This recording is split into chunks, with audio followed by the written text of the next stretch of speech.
An Unholy Alliance by Dr. Michael Youssef.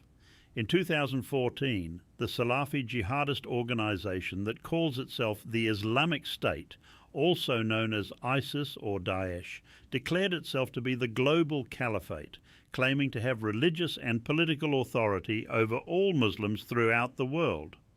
Most Muslims rejected this claim, and many Muslim nations, including Saudi Arabia, designated ISIS a terrorist organisation. The year 2014 is also when ISIS began publishing the online magazine Dabiq, which it circulated on the deep web, websites that are not indexed by search engines. The title of the magazine comes from the town of Dabiq in northern Syria. At that time, the jihadists of ISIS were at the peak of their strength, winning victory after victory across Iraq and Syria, and believing they were fulfilling a prophecy contained in the Hadith. The last hour would not come until the Romans land at Al-Amaq or in Dabiq. An army consisting of the best soldiers of the people of the earth at that time will come from Medina to counter them. According to this Islamic prophecy, the armies of Islam fight and defeat the armies of the Romans, that is, European Christians, at Dabiq. This will take place during the Malahim time of fierce wars, leading up to the Yawm ad-Din, the Day Judgment. The ISIS fighters thus believed they were in the midst of the time of fierce wars, and they were bringing the world closer to the Day of Judgment.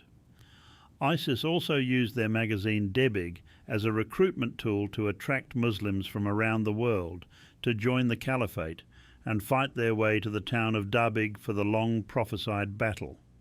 The magazine published full-colour photos of gruesome atrocities the ISIS fighters committed, plus articles promising to reinstitute ancient Islamic practices, such as the sex enslavement of non-Muslim women. In August 2014, ISIS conquered the town of Dabiq, killing many Syrians and destroying ancient shrines and holding the town for more than 2 years. The fighters were convinced that the Romans could come at any time to trigger the battle predicted by the Hadith. Then, in the fall of 2016, a joint operation of the Turkish army and the Free Syrian Army pushed ISIS out of Dabiq. The surviving ISIS fighters were stunned to discover they had not fulfilled the prophecy after all. Dabiq ceased publication soon after, and for the next 3 years, ISIS suffered defeat after defeat as its caliphate steadily shrunk.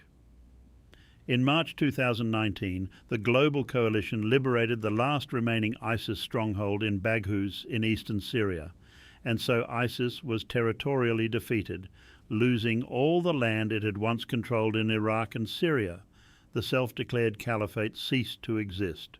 In October 2019, ISIS leader Abu Bakr al-Baghdadi was killed by the US military. The prophecies in the Quran and the Hadith will never be fulfilled. They can't be because they contradict the prophecies of the Bible. As Christians, however, we know that many prophecies in the Old Testament have already been fulfilled. The birth of Jesus in Bethlehem